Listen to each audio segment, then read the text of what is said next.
Hello दोस्तों, कैसे आप सभी? आई होप आप लोग बेटर होंगे। आज हम फिर से नए डे के साथ, एक नए टॉपिक के साथ, एक नई एनर्जी के साथ फिर से पढ़ने को तैयार हैं।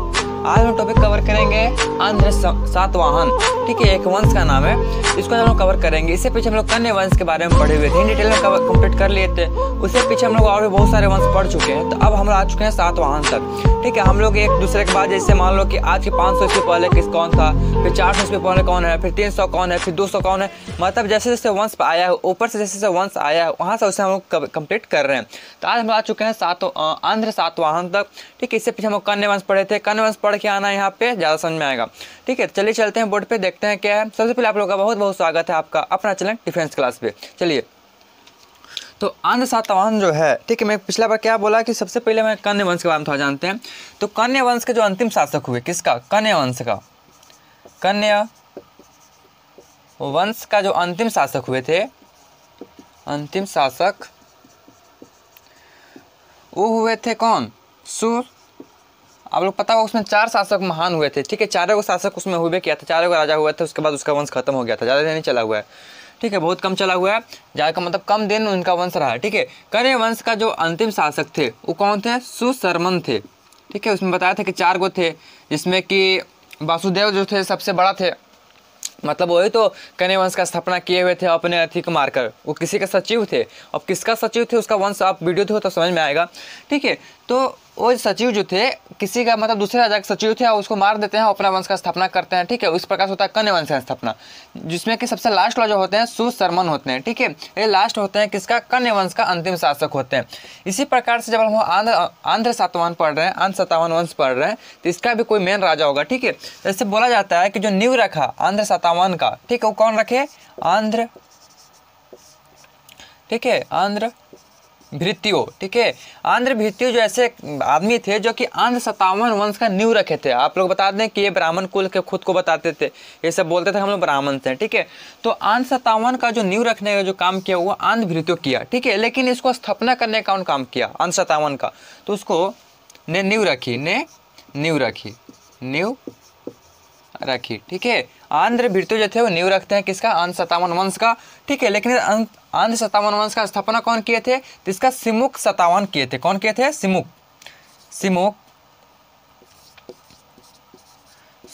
सातवाहन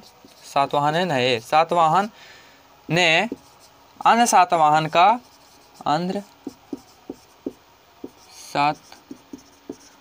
का स्थापना किए। ठीक है, स्थापना किए। नींव के कौन रखा था? ध्यान रखना से, ध्यान रखना, नींव जो रखी थी वो आंध्र भृत्य रखे थे, स्थापना नहीं किए थे। ध्यान रखने से उसको, सिमुक सातवाहन जो थे वो आंध्र सातवाहन का स्थापना किए थे। ठीक है, भृत्य के लिए नींव रख दी थी। ठीक है, चलिए आगे देखते हैं। ऐसा बोला जाता है कि इस वंश में, आंध्र सातवाहन वंश में जो गौतमी पुत्र थे, ठीक है, गौतमी पुत्र जिनका क्या नाम था? उनका नाम था सातकर्णी। ठीक है, सातकर्णी जो थे वो सबसे महान राजा हुए थे। किसमें? सातवाहन वंश के जो सबसे महान राजा हुए। ठीक है, ये सब तो स्थापना हो गया, न्यू रख दिए, लेकिन सबसे जो महान राजा हुए वो कौन हुए? सातकर्णी हुए। ठीक है, ये महान राजा हुए, सबसे महान राजा हुए। तब कोई पूछेगा कि आंध्र सातवाहन में सबसे महान राजा कौन थे? तो सातकर्णी थे। नींव किसने रखी? आंध्र भृत्य ने। स्थापना कौन किया? तो सिमुक सातवाहन ने। ठीक है, तीनों अलग अलग चीज़ है, ध्यान रखना इस चीज़ को। ठीक है, गौतमी पुत्र थे। ठीक है, सातकर्णी कौन थे? गौतमी के पुत्र थे। ठीक है, बात समझ गया? ठीक है, अब देखना इससे आगे क्या हुआ। अब इनके बाद थोड़ा साम्राज्य के बारे में पढ़ते हैं कि इनका साम्राज्य कहाँ से कहाँ तक विस्तृत था। ठीक है, अगर प्रेजेंट काल में देखें तो अभी मतलब अभी जो उस जगह पे जो शहर बस में जो भी हो। ठीक है, अगर उत्तर की बात करें, उत्तर, ठीक है, उत्तर हम लोग दक्षिण दो तरह से समझेंगे कि उत्तर में कहाँ तक है और दक्षिण में कहाँ तक। कैमरे में आ रही है चीज़?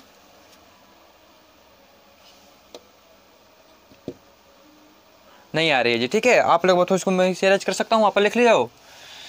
चलो, तो समझते हैं कि उनका उत्तर में कहाँ तक इनका साम्राज्य फैला हुआ था और दक्षिण में कहाँ तक था। ठीक है, उसके बाद वो और आपको चीज़ बताएंगे कि इनको गौतमी पुत्र को पश्चिम में क्या बोला जाता था। ठीक है, इनको अलग नाम से पुकारा गया। अब वो लिखे नहीं होगा तो उसको आप पीछे वीडियो करके आप लिख सकते हो। देखो, तो उत्तर में जो है, स्पीड में चलने का कारण क्या है ना कि बड़ा टॉपिक है, ज़्यादा टाइम हो जाएगा, इसलिए मैं स्पीड में चल रहा हूँ आज। उत्तर में जो है ये मालवा, ठीक है, मालवा तक तथा दक्षिण में जो है ये कर्नाटक तक विस्तृत था। कर्नाटक तक, उत्तर में कहाँ तक, मालवा तक, और दक्षिण में कहाँ तक, कर्नाटक तक इनका साम्राज्य विकसित था। ठीक है, साम्राज्य विस्तृत था। ठीक है, विस्तृत था, बस समझ गए। जो गौरीपुत्र इसी वंश का, आंध्र सतावन वंश का जो विस्तार हुआ, उत्तर में मालवा तक था और दक्षिण में कर्नाटक तक था। ठीक है, इनका साम्राज्य का विस्तार इस प्रकार से था। ठीक है, अब आते हैं जो गौतमी पुत्र थे, कौन, गौतमी पुत्र। गौतमी पुत्र अब महान हुए तो इनके बारे में थोड़ा ज़्यादा पढ़ना पड़ेगा। ठीक है, जो महान इस दुनिया में हुआ उसी के तो बारे में हम लोग ज़्यादा जानते हैं। ठीक है, चलिए जानते हैं। तो गौतमी पुत्र जो थे, कौन थे गौतमी पुत्र, सातकर्णी, ध्यान रखने चीज़ को, सातकर्णी।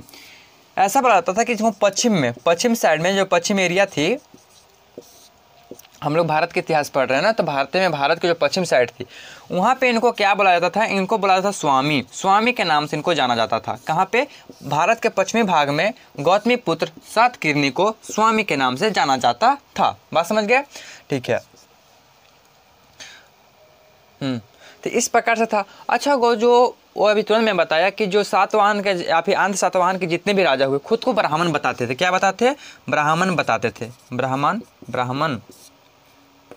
बताते थे। ठीक है, खुद को। अच्छा, वास्तव में ब्राह्मण होंगे तो ही ना, और उनका ऐसा भी नहीं है कि वो ब्राह्मण बोलते थे दूसरा कुछ और कोई बोल दिया, ऐसा कुछ नहीं है। वो सच में ब्राह्मण ही थे। ठीक है, उनका कोई उल्लेख नहीं किया, मतलब उनका कोई विरोध नहीं किया कि नहीं आप ब्राह्मण नहीं हो। ठीक है, वो ब्राह्मण ही थे। ठीक है, तो ब्राह्मण बताते थे कौन, सातवाहन, आंध्र सातवाहन के जो जितने भी राजा हुए वो बताते थे। उसके बाद आगे चलें।